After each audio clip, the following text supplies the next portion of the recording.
Je m'appelle Alexa, j'ai 51 ans, je suis parisienne et je suis, féministe, depuis, je sais pas 20 ans, 25 ans, j'ai même pas compté. À vrai dire, je pense que j'ai toujours été plutôt sensible au thème des droits des femmes.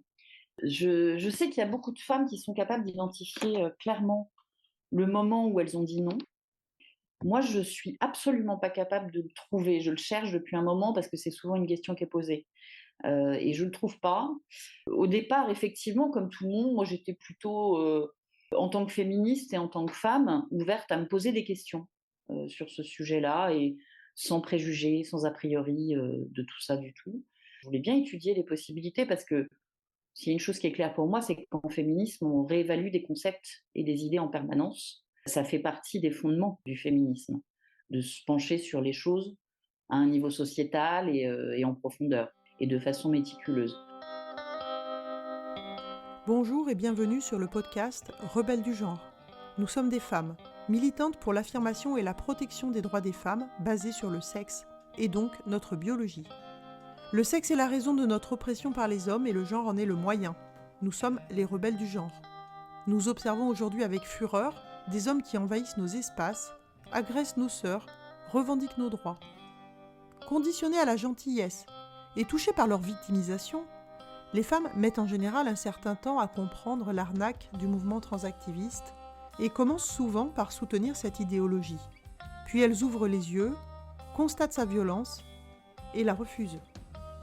Ce podcast est là pour donner la parole à des femmes qui expliqueront pourquoi et comment elles sont devenues critiques du genre et qui témoignent de leur parcours. Écoutons leurs paroles.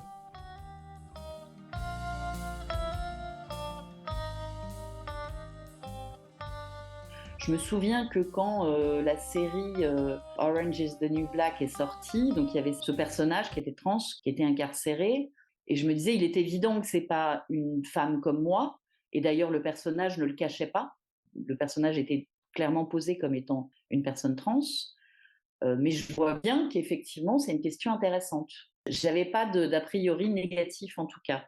D'autant plus qu'à ce moment-là, on n'était pas dans un phénomène encore massif. Pour moi, la bascule se fait à partir du moment où massivement, on m'explique que n'importe qui peut être une femme, à vrai dire. N'importe qui est fondé à se prononcer femme. Or là, pour moi, on a un problème sérieux parce que dans ce cas-là, le mot femme ne signifie plus rien. Et d'ailleurs, c'est désormais une définition circulaire. C'est dire une chaise et tout objet qui se définit comme tel, bah, une femme, c'est pareil. Toute personne qui se définit comme telle. Si on se met devant un enfant de, je sais pas, 4, 5 ans qui nous dit c'est quoi une femme, qui nous pose cette question, comme les enfants posent des questions, et qu'on lui dit bah, une femme, c'est quelqu'un qui se définit et qui ressent être une femme, on lui a pas expliqué ce qu'est une femme. Une femme peut être n'importe quoi, donc, à ce moment-là. Absolument n'importe quoi. Il peut y avoir n'importe quelle personne, objet, animal, matériau quel qu'il soit, substance existante finalement, qui soit définie comme femme. Or, si on part là-dessus, le problème, c'est que les droits des femmes qui ont été construits sur la réalité matérielle d'une classe sociale sexuée, bah, disparaissent complètement. Comment peut-on construire l'égalité en droits, devoirs et opportunités des femmes si on ne peut pas identifier ce qu'est une femme de façon claire et objective? C'est pas possible. Donc à ce moment-là, moi, j'ai commencé à me dire non, ça va pas, ça va pas marcher. Je veux bien être sympa. J'ai été conditionnée pour être sympa, donc je le suis. Néanmoins, il y a un moment où non, ça va pas marcher. Voilà. Donc si on résume, cette définition circulaire, elle te montre, qu'il y a une absurdité, en fait, et que finalement, l'absurdité, Ouais, elle est extrêmement dangereuse. Et à ce moment-là, ouais. comment ça se passe pour toi? Donc tu fais des recherches? Tu commences à être, Bah, plus je commence à m'intéresser un petit peu au sujet, donc je lis évidemment sur les réseaux sociaux des fils à la fois de personnes trans, mais aussi de féministes radicales. Je vais chercher des deux côtés parce que faut quand même être dans une démarche intellectuelle honnête. C'est important, je crois. On ne peut pas s'opposer à quelque chose sans savoir clairement pourquoi, comment, quels sont les arguments qui sont posés. Ce serait fainéant intellectuellement et donc je tiens à ne pas faire ça. Et donc je lis des bouquins, il y a des docs, il y a des articles, enfin, il y a toutes sortes de sources. On est à l'heure d'Internet, donc c'est pas compliqué d'aller s'informer. J'ai des échanges avec des personnes trans ou avec des féministes qui s'opposent à ça. Voilà, je cherche effectivement à comprendre de quoi il est question. Et je me rends compte à ce moment-là que du côté des activistes qui portent l'idée d'une identité de genre, lorsqu'on pose des questions, et de façon ouverte et de bonne foi, hein, j'entends pas les questions ironiques que je pose maintenant parce que j'aime bien l'ironie. À l'époque, ce sont réellement des questions sincères et ouvertes. Je suis immédiatement rangée dans une case, alternant entre l'extrême droite, la fasciste, l'eugéniste, enfin toutes sortes de choses qui, alors que je suis une femme de gauche quand même, je le dis au passage, me semblent un petit peu dingues. Le fait de questionner et d'être immédiatement rangée dans le fascisme, ou alors d'être traitée comme une petite fille, ce qui est un comportement assez masculiniste à partir du moment où une femme ne comprend pas ou dit non, c'est qu'elle comprend pas, donc on va lui expliquer comme si elle avait 5 ans, en Oui, il gros. suffit juste de crier un peu plus fort et ça va passer. Voilà, et puis tu vas obéir et tu vas pas nous emmerder. Bah oui, mais non, en fait, moi je suis une adulte et j'obéirai à la loi mais à rien d'autre. Et si je veux questionner un sujet, je vais le faire de façon respectueuse, en conformité avec la loi, en respectant les droits fondamentaux et la dignité d'autrui, évidemment. Ça ne souffre aucune négociation. Néanmoins, je vais questionner. Ça a commencé à me radicaliser, entre guillemets, mais pas vraiment. Juste à me fournir des arguments en me disant, mais qu'est-ce que c'est que ce merdier? Je peux même pas poser de questions, donc Même le poser des truc, le questions corpus et idéologique de cette croyance, puisque désormais pour moi c'est une croyance religieuse et pas une croyance dans le sens New Age, développement personnel des choses. C'est une foi. Voilà. Bah, moi ça marche pas pour moi.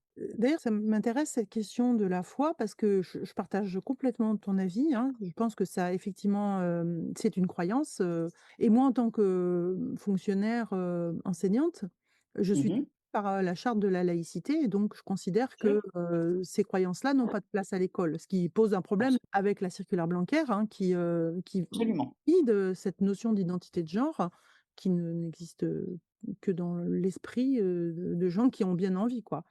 Et du coup, puisque ton travail, il est aussi, un travail dans les services publics, qu'est-ce que tu en penses de ça? C'est quoi le lien, par rapport à la laïcité? Comment est-ce qu'on devrait aborder cette question? Bah, c'est une question vachement intéressante ça, parce qu'il y a évidemment la façon dont on s'adresse aux gens lorsqu'on agit pour le service public, ce qui était mon cas jusqu'à récemment, où j'ai eu l'occasion d'être en présence de personnes trans ou de recevoir des mails et d'y répondre, parce que c'était ma fonction que de le faire. Et alors même que, faut tout de même rappeler, et ça me semble important, qu'à ce jour, il n'existe pas de loi ni de jurisprudence relative au mégenrage, ça c'est très clair, par éducation et pour éviter toute forme de, justement, discrimination ou de manquement à mes obligations professionnelles.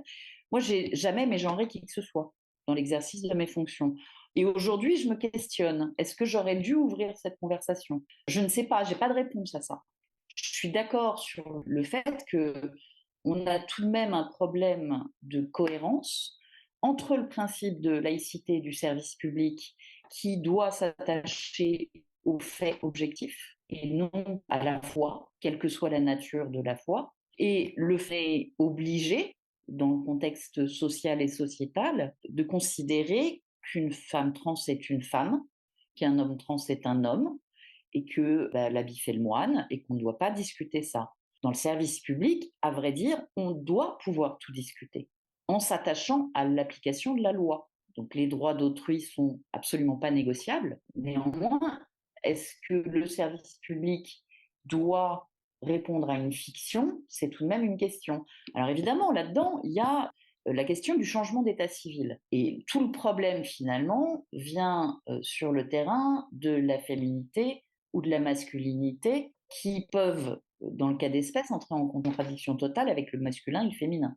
Donc là, c'est une grande question. Moi, j'ai pas de réponse, mais effectivement, c'est une question de laïcité aussi. Ce qui est compliqué, c'est un problème qui est, multiple. Il y a le fait de faire semblant de croire quelque chose en quoi on ne croit pas et donc quelque part, d'être obligé de mentir, ce qui moi me pose problème. Le 2e problème, c'est aussi la question, évidemment, de ne pas blesser les personnes. On est bien d'accord, hein, évidemment, moi en Bien tant sûr, qu'enseignante, je vais bien tout sûr. pour pas blesser les élèves, évidemment. Et puis Non, le puis d'autant plus que c'est pas 3e une question personnelle. Donc, et puis le 3e point, c'est aussi la question de l'exemplarité, puisque si un prof fait semblant de croire à ça, ça valide. Donc c'est bien cette question de la laïcité. Et alors il y a même encore pire, il y a, le prof qui lui-même peut être trans, il y en a, hein. et quel bien message sûr. faut-il passer aux élèves? Est-ce que les élèves vont être obligés, de l'appeler par, ses prénoms fantaisistes ou simplement se faire confiance? Surtout quand on a des adolescents et des adolescentes en face de nous, on doit leur apprendre à se faire confiance. Par exemple, j'ai vu plusieurs, publications à ce sujet où aux États-Unis, dans des États démocrates, il y a des enseignants qui exigent des enfants qu'ils leur donnent des pronoms ou des appellations, qui sont, entre guillemets «non binaires», ce qui bon, on pourra parler aussi de la non-binarité, c'est quand même une vaste escroquerie et lorsque ces enfants ou ces adolescents refusent, ils se retrouvent au fond de la classe, quoi, dans une situation où l'enseignant les méprise très ouvertement et les sanctionne pas parce qu'ils n'ont pas de fait objectif pour le faire, mais les relègue et les ostracise, très clairement. Donc ça, c'est tout de même un problème. Et par ailleurs, sur le sujet de l'enseignement, sauf à avoir réellement rien compris au pays dans lequel je vis, c'est tout à fait une possibilité, hein, moi je veux bien admettre tout ce qu'on veut, l'enseignement républicain s'attache à transmettre les faits et l'esprit critique, normalement. C'est ça, l'enseignement républicain français.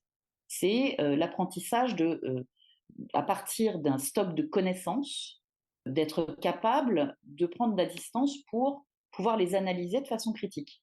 C'est ce qui a fait pendant très longtemps la qualité de l'enseignement français. Là, on est dans un truc qui vient mettre une pierre dans ce jardin et je trouve ça extrêmement grave, à vrai dire. Extrêmement grave.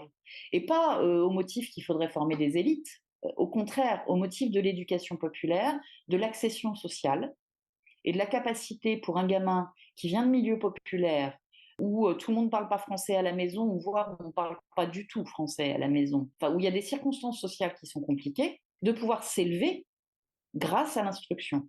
L'instruction, elle ne peut pas se faire sur la base de la foi, dans ce cas-là, parce que sinon, on entrave la possibilité pour ce gamin ou cette gamine de se construire une vie de progrès social notamment au sein de la société. Donc je pense que c'est un réel problème ça. C'est très intéressant cette conversation qu'on a là parce que, il y a encore, 1 an, quand j'enregistrais des épisodes des témoignages de rebelles du genre, je disais: «Bon, c'est vrai que ce qui se passe notamment dans les pays anglo-saxons, c'est très inquiétant parce qu'effectivement, il y a des femmes qui perdent leur emploi, il y a par exemple, des enseignantes, qui sont, comme, Kathleen Stock, par exemple, qui a témoigné dans le Ouais, podcast, qui sont harcelées et cetera. ouais, Des infirmières qui ouais. perdent d'exercer au Canada et récemment une sexologue aussi et je me disais, nous, on a encore quand même cette liberté-là et quand même la laïcité, je pensais nous protégeait quand même, et nous protège peut-être encore. Moi, je viens d'être licenciée pour avoir affirmé qu'on ne change pas de sexe, tout simplement. Qu'on peut changer d'état civil, qu'on peut adopter des codes esthétiques, qu'on peut se présenter de la façon qu'on souhaite, mais que personne ne change de sexe parce que la biologie humaine est ce qu'elle est et que le sexe est immuable. Moi, j'y peux rien, personne n'y peut rien. Je veux dire, j'ai pas fabriqué ça, hein. Je j'ai pas ce genre de pouvoir, malheureusement ou heureusement. Bon, je pensais qu'on était dans un pays effectivement où l'esprit critique pouvait s'exercer, y compris de façon frontale. Et là, je me pose la question. C'est tout de même quelque chose d'un petit peu inquiétant. Est-ce que tu peux raconter ton histoire? Donc il y a encore un mois, puisqu'on est le 18 août, j'étais directrice de cabinet dans une mairie de banlieue parisienne. C'était une fonction que j'avais absolument pas l'intention de quitter, très clairement. Et j'ai, sur un tweet d'une personne qui annonçait son changement d'état civil, retweeté en disant que, littéralement et factuellement, que cette personne n'avait jamais été, n'était pas et ne serait jamais de sexe féminin. Ce qui est un fait que, elle pouvait adopter des codes esthétiques genrés et patriarcaux, en tout cas selon ma lecture des choses patriarcaux, mais que changer de sexe, c'était pas possible, tout simplement. Ce qui est factuellement vrai, il faudrait juste le dire. C'est non seulement factuellement vrai, mais c'est parfaitement conforme à la loi parce que je n'ai pas nié l'identité de genre de cette personne. J'ai dit que le sexe était immuable. C'est pas la même chose. Je n'ai pas nié son droit à faire modifier son état civil. Elle l'a fait, très bien, elle l'a fait. Je me contente de poser un fait en face. C'est tout. Et il y a un pseudo-activiste qui s'est visiblement menti chez moi et qui a exigé, entre guillemets, et je cite, mon recadrage, ce qui a donné lieu derrière, en bout de ligne, à mon licenciement, en 3 jours, 4 jours peut-être. Tu peux expliquer ce que tu faisais comme fonction? Directrice de cabinet, c'est un peu le bureau de la gestion des emmerdements dans une mairie. En gros, c'est la tour de contrôle. Voilà, on gère les emmerdements. On gère toutes les demandes qui arrivent pour l'élu, les sujets prioritaires, les sujets structurels. On participe absolument à toutes les réunions. On suit l'élu dans tous ses déplacements, toutes ses apparitions publiques.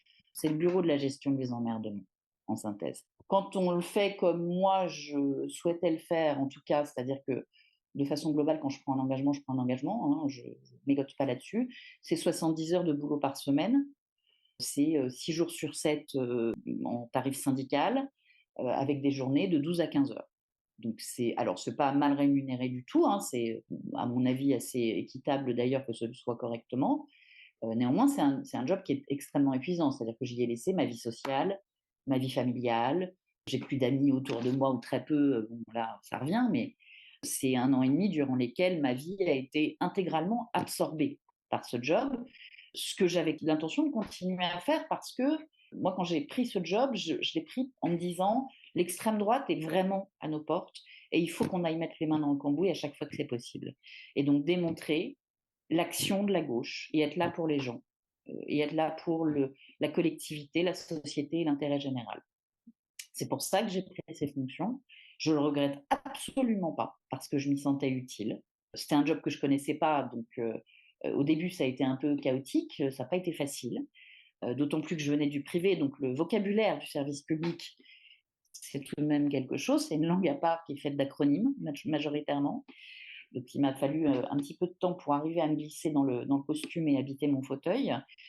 Mais une fois que j'y suis arrivée, ça tournait, je crois, plutôt pas mal. En tout cas, l'élu pour laquelle je travaillais ne m'a pas dit qu'elle envisageait de se passer de mes services avant que cette aventure ait lieu. Jusqu'à ce qu'on lui en donne l'ordre, en Euh, fait. Jusqu'à ce que les transactivistes mettent. Jusqu'à ce qu'on lui mette une pression qui est. Le pire, je crois, c'est que la pression était légère, mais le risque de pression majeure était là et je pense que c'est ça qui s'est produit. C'est-à-dire qu'il ne faut pas oublier que dans quelques mois, il y a une élection municipale et qu'un truc comme ça, ce que ce petit activiste, enfin qui se prend en tout cas pour un activiste, je ne sais pas moi ce qu'il est, sait.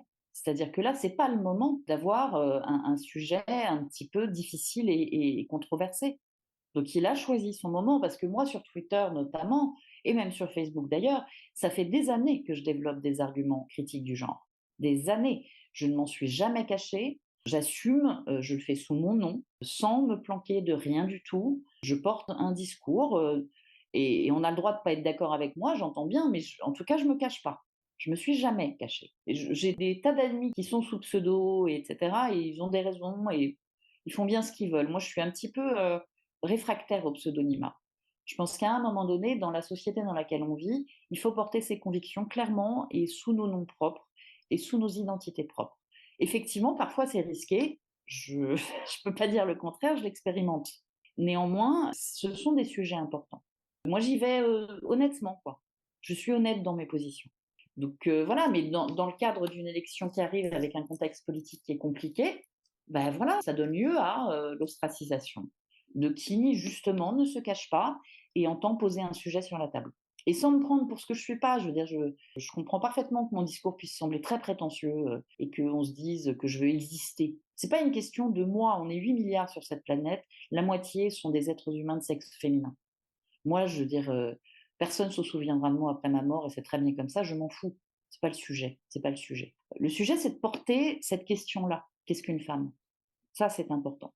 Et j'ai pas envie de me cacher et je pense que le fait qu'on doive se cacher est très grave, justement. C'est pour ça aussi que je me cache pas. C'est tout de même assez grave de pas pouvoir porter une opinion qui ne nuit à aucun droit fondamental, de façon honnête et à découvert. Qu'est-ce que ça dit de nous collectivement? Ça, c'est une question que je pose aussi.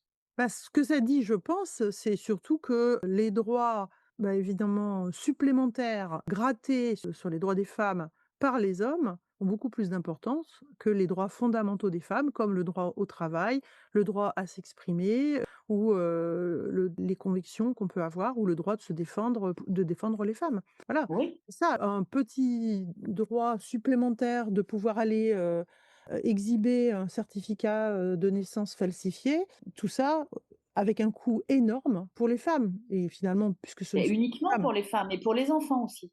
Parce qu'il y a la question des mômes là-dedans. C'est pas anodin. On médicamente des gamins qui sont en parfaite santé. Je veux dire, pardon, mais il y a un problème, il y a un scandale sanitaire qui va nous péter au nez, comme il a pété au nez des Britanniques, comme il va péter au nez des Canadiens, comme il va péter au nez des Australiens. Pourquoi la Suède a fait marche arrière en ramenant un cadre beaucoup plus prudent? Il faut se poser ce genre de questions tout de même. Parce que la Suède, depuis bien longtemps, avait embrayé sur les cadres thérapeutiques de transition et était très avancé là-dessus. Ils ont fait une marche arrière complète. Ils ne traitent plus les mineurs, alors qu'ils le faisaient largement. Pourquoi? Il y a tout de même ça. Et puis sur la question des petits droits grappillés, moi je ne suis pas d'accord pour dire que ce sont des petits droits grappillés. Les droits des personnes trans doivent être acquis. Moi, j'ai pas de problème à ce que les gens acquièrent des droits fondamentaux. Au contraire, je suis une femme de gauche. Oui, mais Donc lesquels l'acquisition n'ont-ils de pas? droits fondamentaux, c'est pas un problème pour moi. Ce qui est un problème pour moi, c'est que les droits des personnes trans soient acquis au détriment des droits fondamentaux des femmes. Ça me pose un problème. Et lorsqu'on dit, mais il y a aucun sujet pour nous, si vous voulez, avoir des catégories sportives non binaires ou trans ou mixtes ou comme vous voulez les appeler, peu importe, des vestiaires, des espaces. Très bien, parce qu'effectivement, vous devez être en sécurité. Il y a des gens qui vous veulent pas de bien, physiquement, et que, en tant que féministe, moi, j'ai pas vocation à admettre que qui que ce soit en danger. C'est tout. Donc, l'acquisition de droits pour les personnes trans n'est pas un sujet de débat. Oui, bien entendu, les personnes trans doivent acquérir des droits. Et c'est très bien comme ça. Néanmoins, il y a deux questions. D'abord, quels sont les droits aujourd'hui en France, puisque nous sommes en France, dont ne disposent pas les personnes trans? J'ai toujours pas trouvé. Et à chaque fois que je pose la question, j'ai pas de réponse. J'ai pas de réponse. Deux, pourquoi est-ce que ce serait au détriment des droits des femmes? Oui, d'autant que quand on dit, les personnes trans doivent être à l'abri de la violence, soyons précises, hein, de la violence des hommes. On nous dit aussi que les personnes trans sont victimes de plus de féminicides, que je mets entre guillemets évidemment, que les femmes qu'ils appellent cisgenres.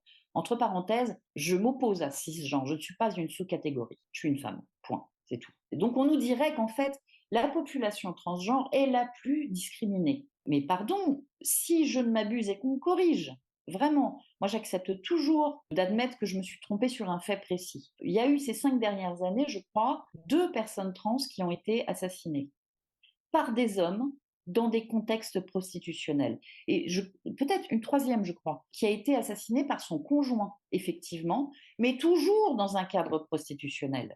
Ça, c'est pas des féminicides. Enfin, je veux dire, pardon, mais il faut arrêter de mettre n'importe quoi au motif que ça nous arrange dans les mots. Les femmes sont assassinées par leur conjoint ou ex-conjoint au maximum tous les 3 jours en France. Ça, c'est factuel. C'est très vrai, mais C'est par contre cette factuel. question, ce lien avec, la prostitution, c'est pareil, c'est un gros secret Bah parce que oui, et puis qu'on parle aussi du système prostitutionnel, parce que les mêmes qui nous expliquent que n'importe qui peut être une femme, nous expliquent aussi qu'il est parfaitement légitime qu'une femme vende son cul pour bouffer. Donc le corps des femmes est appropriable, vendable, à loisir. c'est tout à fait des idées de gauche, hein, on est bien d'accord. C'est clairement des idées de gauche, mais c'est moi qui suis fasciste, Voilà, bien entendu. on est bien d'accord, Et ce sont eux les anticapitalistes, évidemment. naturellement. Du coup, tu as été licenciée comme ça du jour au lendemain?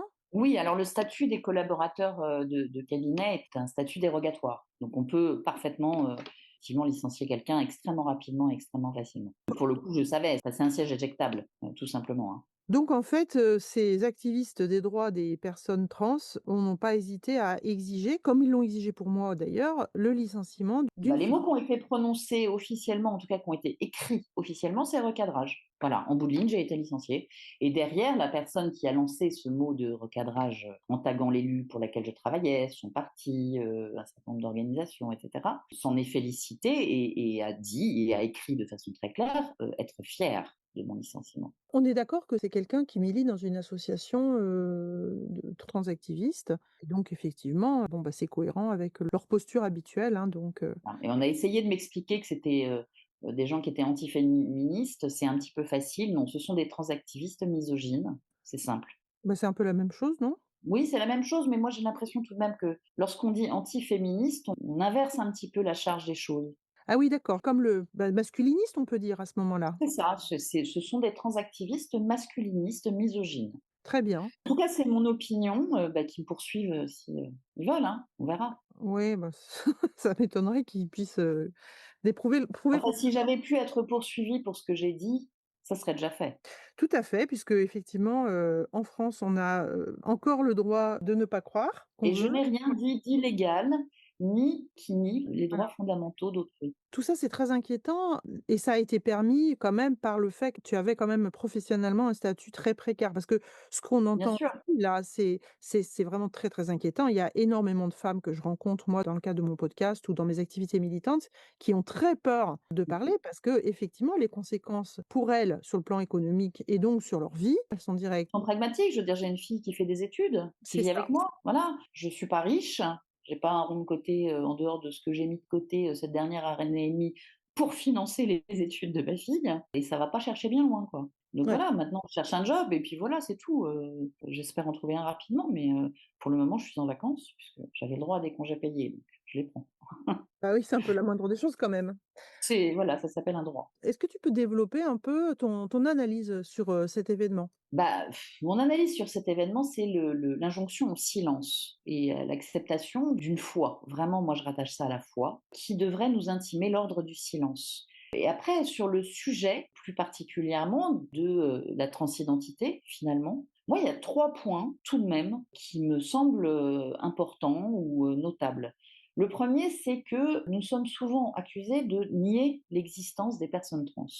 Moi, j'ai jamais nié l'existence de qui que ce soit. Enfin, ça serait complètement irréaliste. Je vois bien que les gens existent, merci. J'ai une conscience normale d'être humain normal, donc quand quelqu'un existe, je m'en rends bien compte, c'est clair. En revanche, lorsque on vide le mot femme de sa substance et qu'on prétend que n'importe qui est fondé à s'affirmer femme, qui nie-t-on? Quelle existence nie-t-on quand on fait ça? Il y a une inversion des choses que je trouve fascinante et on achète ça avec le sourire. Bah, moi, je suis pas d'accord pour acheter ça avec le sourire, tout simplement. Voilà, et je pense que c'est mon droit. Le deuxième point, c'est que les transactivistes seraient les féministes radicaux réels. C'est tout de même assez ironique parce que LOL! bah oui, c'est assez LOL! enfin, je veux dire, le niveau d'ironie là, j'adore. Franchement, c'est formidable.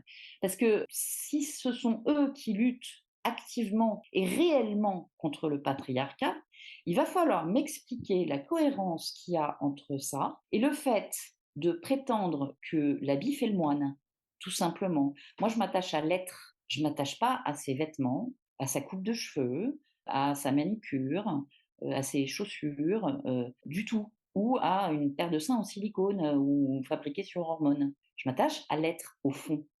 Et donc, lutter contre le patriarcat, c'est vouloir éliminer les entraves à être justement et à être normalement tel qu'on est depuis nos naissances dans la société, en bénéficiant de droits et opportunités équitables. C'est le Contre le principe du féminisme, en patriarcat. fait. Voilà, donc ça, c'est les féministes qui s'en occupent tout de même. C'est tout de même grâce aux féministes qui ont bâti tout un corpus de droits fondé sur la matérialité de l'existence des femmes, à qui on doit notre droit de vote, notre droit de propriété, notre droit de travailler, notre droit de divorce, notre droit de mariage, notre droit d'IVG ou de refuser un IVG, notre accès à la contraception. Enfin, tout ce qu'aujourd'hui nous avons et dont nous avons la chance de bénéficier, qui ont été conquis par nos grands-mères et nos arrière-grands-mères et nos mères, tout d'un coup serait remis en question au motif que la vraie lutte contre le patriarcat, ce serait que l'habit fait le moine.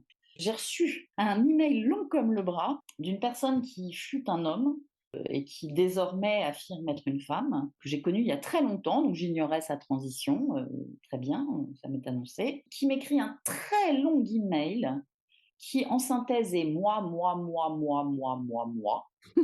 Moi et ma bite. de femmes et tu comprends, toutes mes amies sont formidables et ma femme est formidable et tout est formidable et tout le monde se plie à cette fiction juridique. À mes désirs. C'est Absolument, ouais. c'est de ça Oui, qu'on oui, parle, en oui. fait, Et hein? il prétend qu'elles sont ravies, hein. Voilà, l'argument, c'est qu'elles sont ravies. Et qui termine par un paragraphe qui est de toute beauté, dans lequel il m'explique quel genre de féministe je devrais être. C'est d'une condescendance et d'un paternalisme absolument fabuleux. J'ai passé 48 heures à me demander si j'allais l'éclater, et puis évidemment je le fais pas, parce que je suis bien élevée, et je fais pas ce genre de choses. Néanmoins, je dois dire que là, je me demande si je réponds ou si je réponds pas, parce que ça ne mérite pas mon temps.